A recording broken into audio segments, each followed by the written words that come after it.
All right, people, welcome out. Let's take a look at the final few chapters. As I said, this document's not very long. It's only about 20 pages, PDF, if you print it out. So, and again, just to reiterate, to remind, to emphasize the fact that this is a lot of information. I don't know if you can really systemize it. Probably could. I don't find much advantage to that. I don't find that advantageous to me personally. I find what I do is I'm usually culling.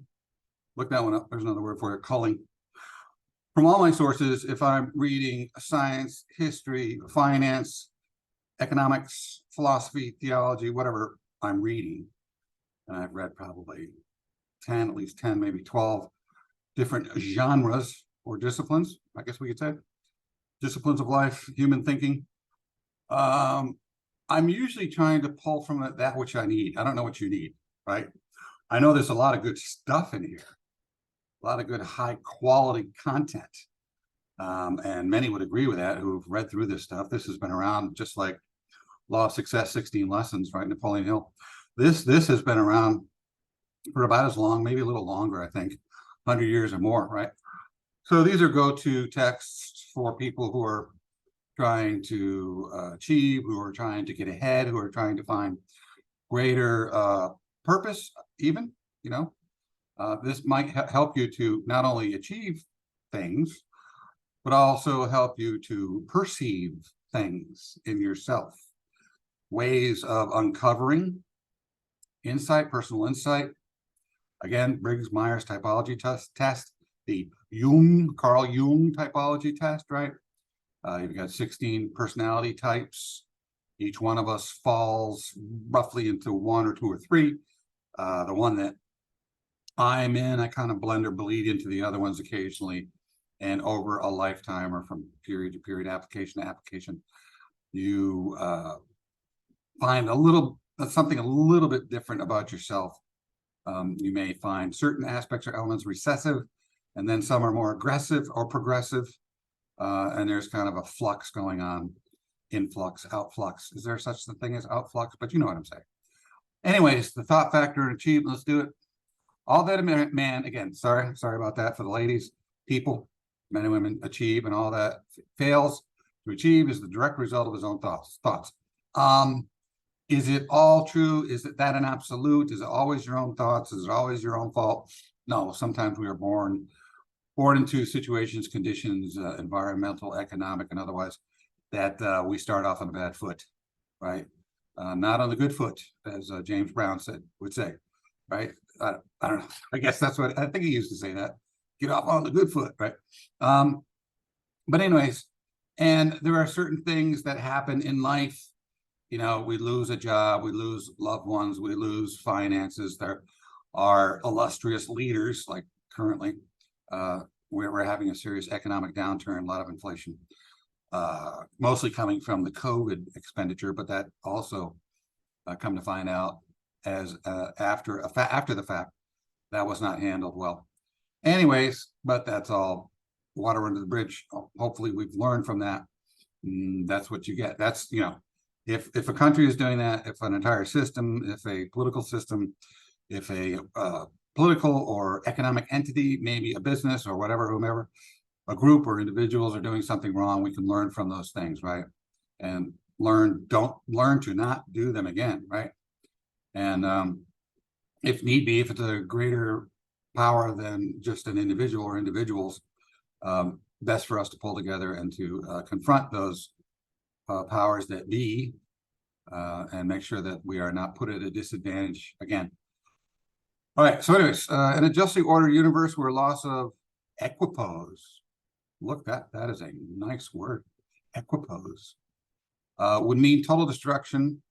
Individual responsibility must be absolute to a great degree. Again, you have to qualify these things. Don't just read these things.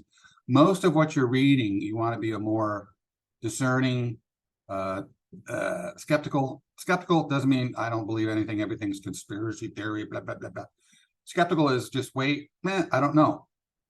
I don't have enough exposure or experience in that area with that concept And I'm going to have to do a little pausing and reflecting, and maybe come to a more conclusive analysis or interpretation or understanding of whatever said concept, or such as this here: individual responsibility must be absolute. And to a greatest degree, I think that's true, right? But there's always absolutes are difficult. Almost nothing is an absolute, absolutely true all the time, absolutely wrong all the time. There's almost always wiggle room. How come? Because things are complex and people are not predictable. And to a degree, yes, but as a group in the aggregate, tough to discern whether or not people are going to do a certain thing. That's why it's difficult to determine what people are going to do, even based on history or based on economic systems or mapping or understanding or experience, right? Anyways, a man's weakness and strength, purity and impurity are his own and not another man's, or persons, we shall say. They are brought about by himself and not by another, and they can only be altered by himself, never by another. Again, I would take all this with a grain of salt. Never say never. Never say ever. Right. But I would have to say, to the greatest degree, we do have to be much more accountable and responsible for our own end results, from week to week, month to month, year to year, decade to decade, and if you're a vampire, century to century. Anyways, his condition is also his own and not another man's. His sufferings and his happiness are evolved from within. There you go, my inner projection. As he thinks, so he is. As he continues to think, so he remains. And that's greatly true. Greatly true, right? Most people who are any people worth their weight in gold or their salt content.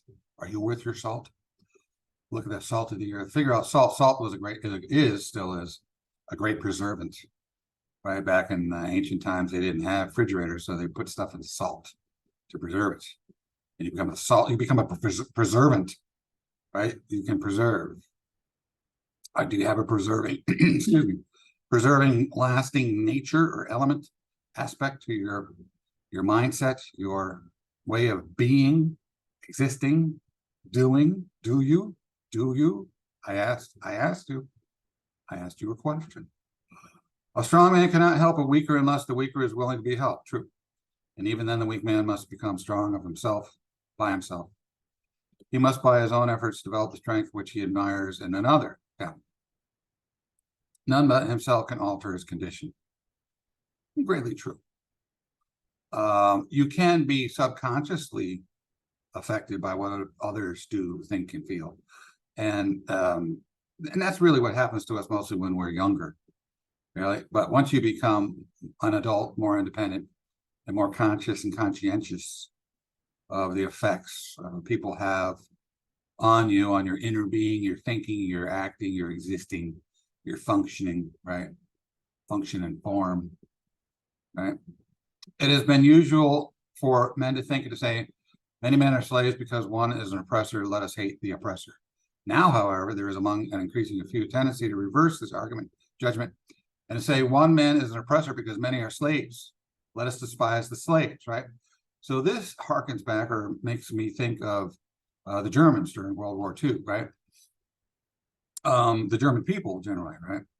I don't know how many people were really aware of what Hitler was doing and the heinous crimes and the general insanity that he was inflicting upon the Jews and most gypsies and gays and many minorities, right? And just the allies in general, the Canadians, the French, the British, the Americans, and so forth, right? All the allies. He was just a complete cretin, right? Scumbag. But at the same time, could have the German people done something as a collective? And they were generally punished punished after the war. Millions died, starved to death, right? It was left unto them to clean up their own mess. It was your people, basically. You let that guy, you may have been slaves to what he wanted. Basically, I mean, if you did oppose him, even if you were a part of the father country, is that what they call it? Fatherland, right? even if you were a part of the fatherland of Germany yourself, you opposed Hitler. I mean, hell, he killed his own soldiers, killed his own men. So he wasn't opposed to taking anybody out who opposed them, opposed him. Anyways, the truth is that oppressor and slave are cooperators in ignorance. And there's a great degree of truth to that. And that's a concept of philosophy that has been looked at considerably, especially since World War II, I think. World War I and II were great wake-up moments for the entire earth, especially the plight of the communists.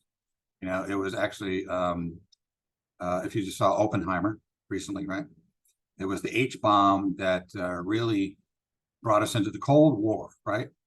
Russia, I forgot about them. Russia was our ally during World War II, but they were not about freedom, democracy, liberty.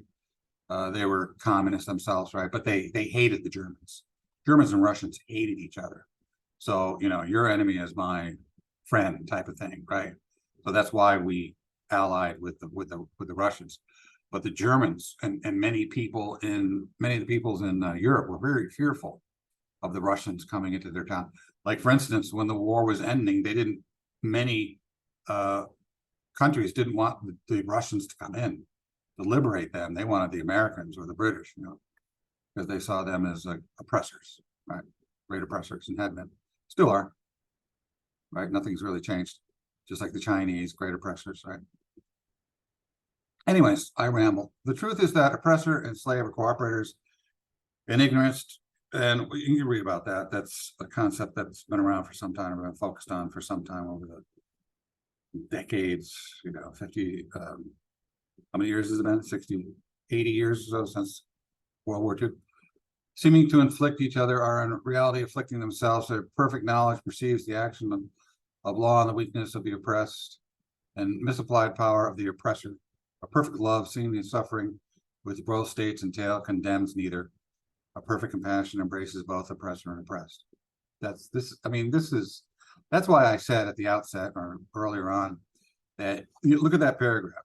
There's enough there in that paragraph to entertain thought, to enable you to entertain thought, deep thinking, and analysis of what's being said there for, I don't know, hours. So that's why I said 20 pages.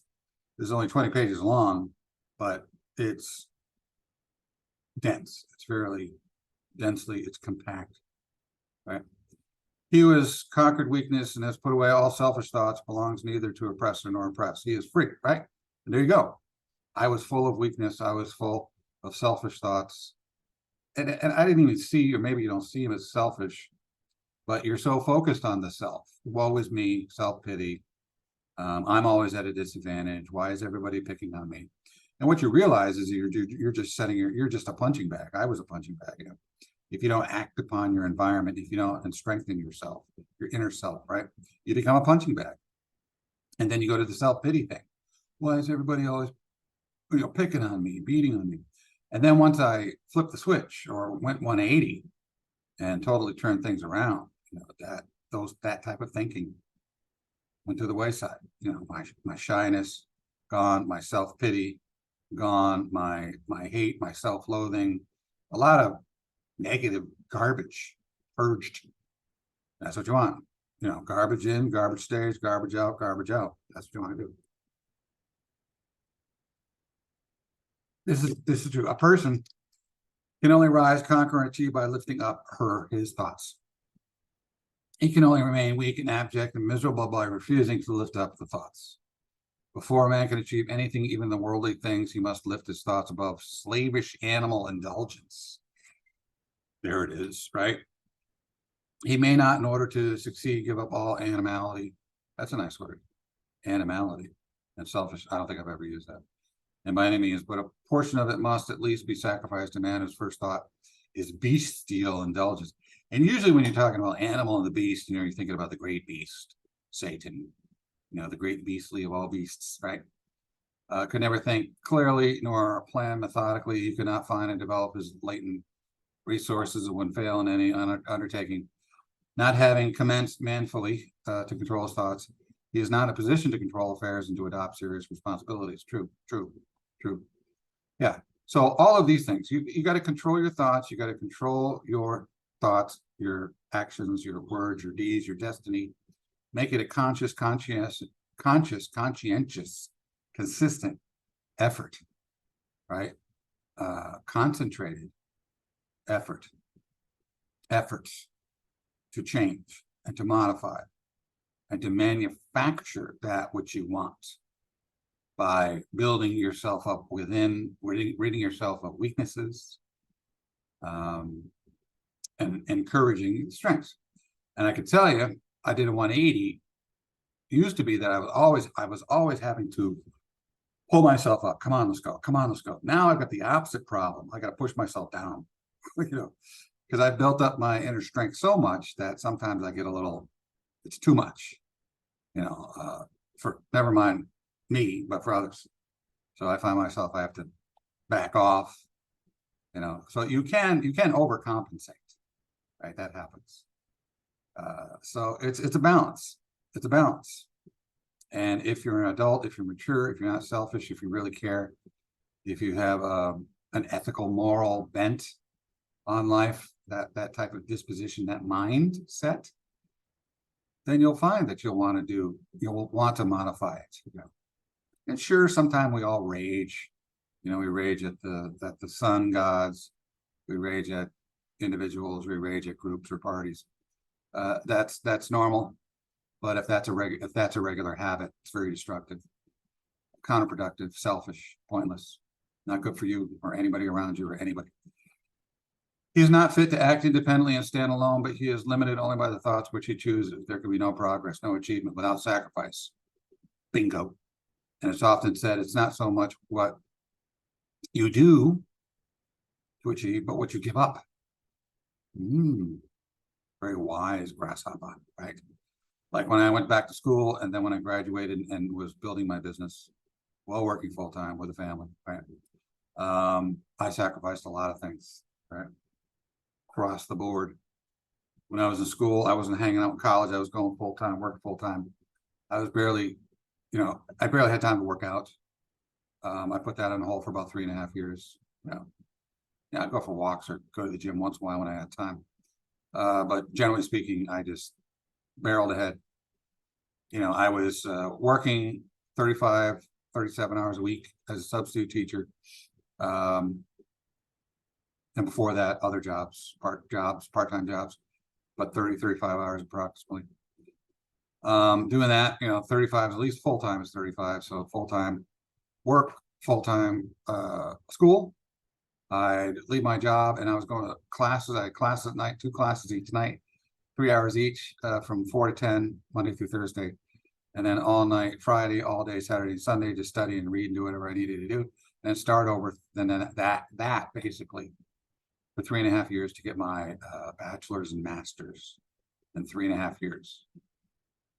And I was going all semesters, spring, summer, fall, winter. There can be no progress, no achievement without sacrifice. And I am a living proof of that. And there are many people out there who are living proof. And a man's worldly success will be in the measure that he sacrifices his confused animal thoughts. Yeah. So confusion, again, if you're a religious person, if you understand, the world's 6 major religions: Hinduism, Buddhism, Taoism, Christianity, Islam, right? You've got the major religions. There's like 600 religions in total, various factions and divisions thereof. But the major religions, if you read all those sacred texts, which I have, you find out that it is about sacrifice. And there is often, a talk about animal thoughts, bestial thoughts, and it's not, about being in most religious texts, or people who really don't understand religion. It's not about being pure and sacrosanct and judging other people and being miserable and blah, blah, blah. That people may do that, but the philosophies themselves are pretty good if you read the texts. And I've met people who are good Muslims, who are good Jews, who are good Christians. So religion oftentimes gets a bad rap. Most of the good people I know are religious. Most of the people in the world are religious. There's a fact for you, fact finding. Anyways, animal thoughts, and fixes his mind on the development of his plans and the strengthening of his resolution and self-reliance. And the higher he lifts his thoughts, the more manly, womanly, upright, and righteous she becomes.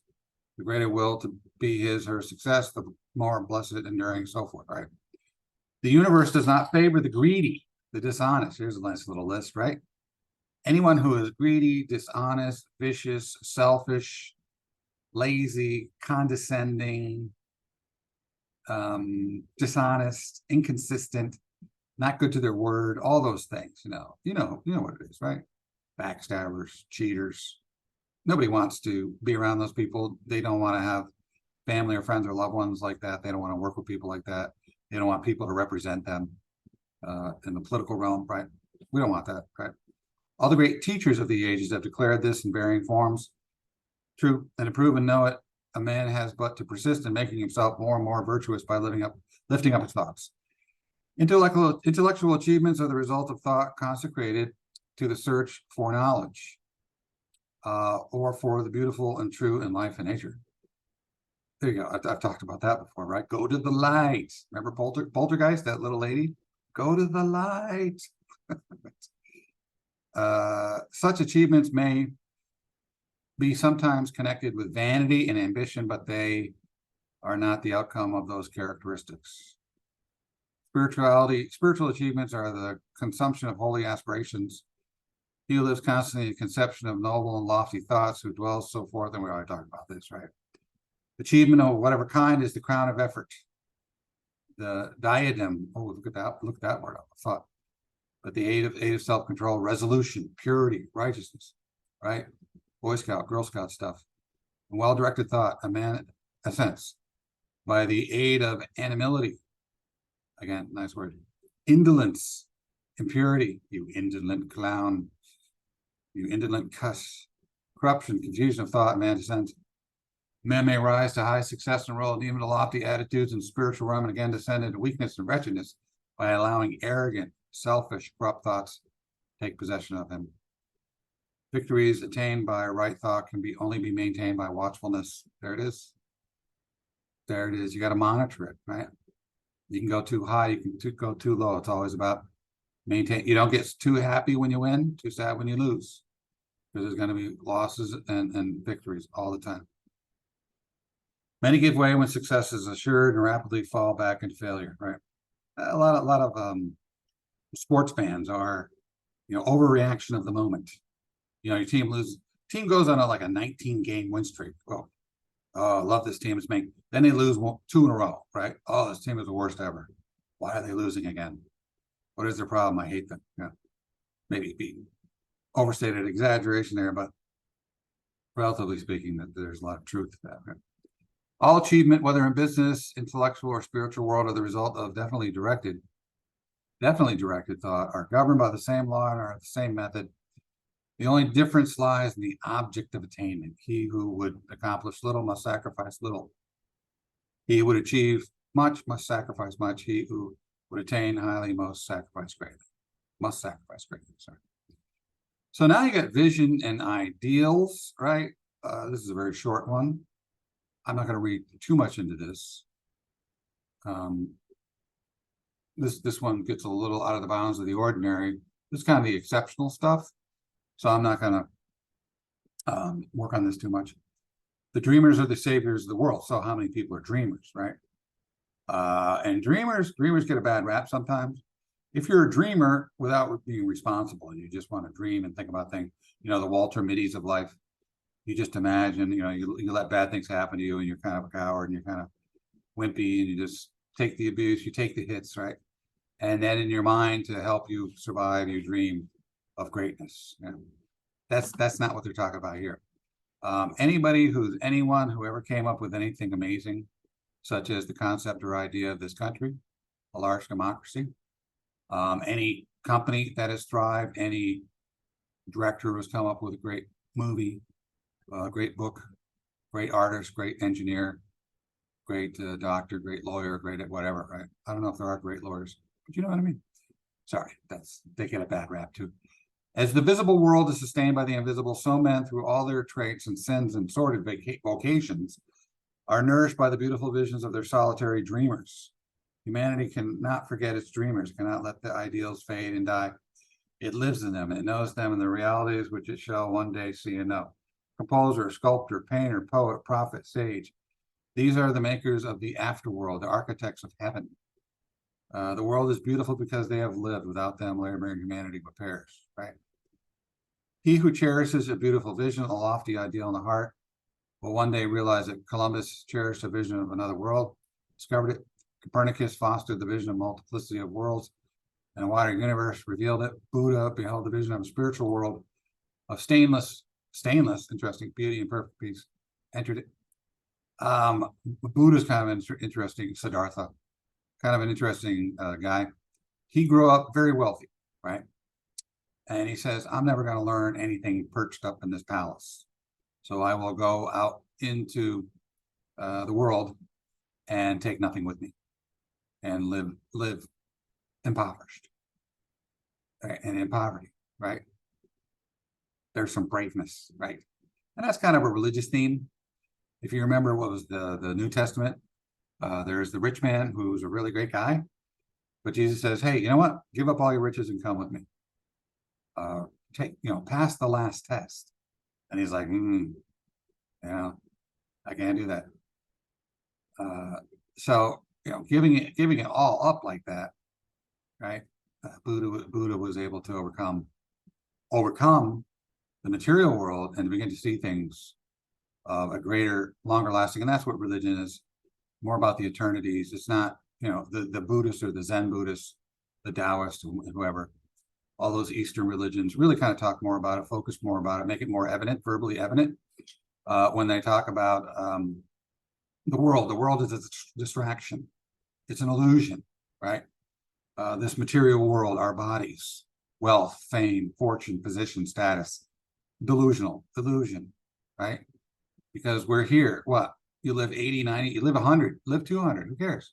You're still dead for eternity. Zillions, billions, trillions, zillions of years. Live to 500, be 1,000 years old, doesn't matter. By comparison, the eternities say something, tell us something. There must be something. This is religion. I'm not trying to convince you or put a point across, proselytize or convert you or anything. But this is what religion is about, So the Zen Buddhists will look over the horizon, stop looking at the world, and those are the ones that will try to create conundrums or puzzles, and make each other laugh. What is the sound of one hand clapping? Or if a tree falls in the woods and nobody's there to hear it, does it make a noise? So those statements are always about breaking from the norm, right? Breaking from reality, trying to get you away from thinking normal in a worldly, temporal, temporary sense. Break beyond that.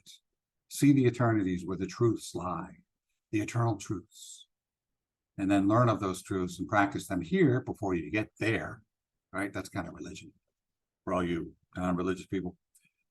Cherish your visions, cherish your ideals, cherish, there's a typo, cherish the music that stirs in your heart. That's true.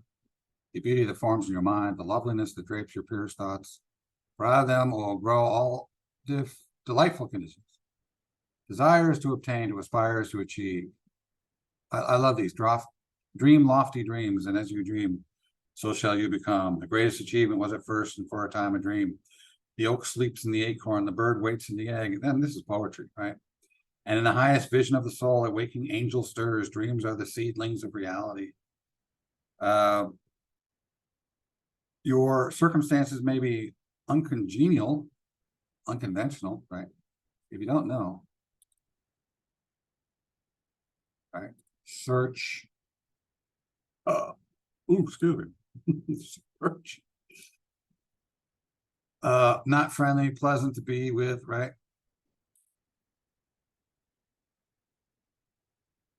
But they shall not long remain. So if you but perceive an ideal and strive to reach it, you cannot travel within and stand still without. I mean, this is all great stuff. You really need to read through this slowly and clearly, take some notes, write some stuff, what I did is all the stuff that I read, I turned them into articles.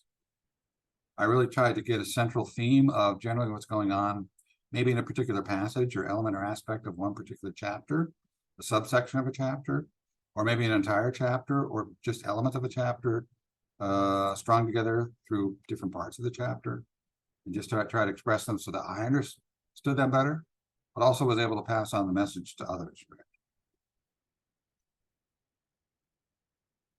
That's what writing should do.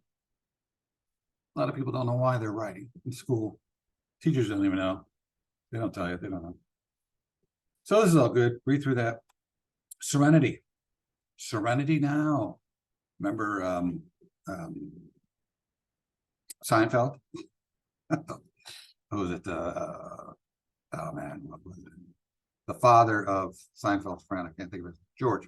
George's father. Serenity now. Serenity now. Yeah, he'd be screaming. He was angry enough.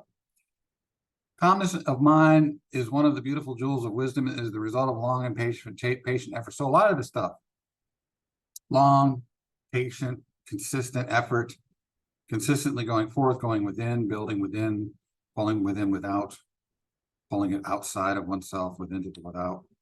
And it's amazing what you can develop with a concerted, consistent effort, a conscious effort, consistently conscious and conscientious, right? Doing it for a reason, for a purpose, with great merit, and important impact, moral, ethical, pure, clean, wholesome, yummy, tasty, beautiful, wonderful stuff, right? Its presence is an indication of ripened experience and of more than ordinary knowledge of the laws of operation of thought. A man becomes calm in the measure that he understands himself. There you go. As a thought evolved being, for such knowledge necessitates the understanding of others as the result of thought, and as he develops a right understanding and sees more and more clearly the internal relations of things by the action of cause and effect. It reminds me of the Merovingian and the Matrix, the French guy. He was a program, right? And Neo and Trinity and Morpheus come to see him because they want something, right? They want the key maker. And I see you come here and you have a desire for something. And there's always, with each desire, there's always a cause and effect. You come here seeking the key maker, you are told, but you are like errand boys and girls. That comes from Apocalypse Now, where the demented colonel on the island, right? And that comes from a story. Oh man, I taught that in one of my classes. Forgot the original literary novel, but something of the darkness, I forgot what it was. But anyways, been a long time. The colonel is just warped and demented. He has gone off the deep end, and he just wants this. I forgot who it was. I think he's like a captain that comes in, and I think his mission was to kill him, to be honest. And the colonel wants to be killed. He's just, I don't want to live anymore. I'm just living in complete darkness and isolation and darkness and madness. So do me a favor, do us all a favor, and kill me. That's kind of the movie, Apocalypse Now, very, very dark movie. And it's funny that the actor, I forgot who the actor was, the dad of Charlie, from that show, Two Grown Men, something Two Men. I'm terrible. I gotta remember names of things. Yeah, he's just there. Basically, he's an assassin, and that's what the colonel says. You're a paid assassin. You come here, cause and effect, kind of that thing, same thing. Anyway, he sees more and more clearly the internal relations of things by the acting cause and effect. He ceases to fuss and fume and worry and grieve and remains poised, steadfast, serene. So true. If you study this stuff, if you really go inward, and if you go deep, and if you research, and if you reflect, and if you study, if you read, if you pull forth from all these sources the best of the best and apply them piecemeal, little pieces, bits and pieces here and there, create your own program, your own way of doing it. I don't know. I have mine, which I will show eventually, right? And it does have pieces of a lot of which I presented to you so far in these three texts and the one to come, right?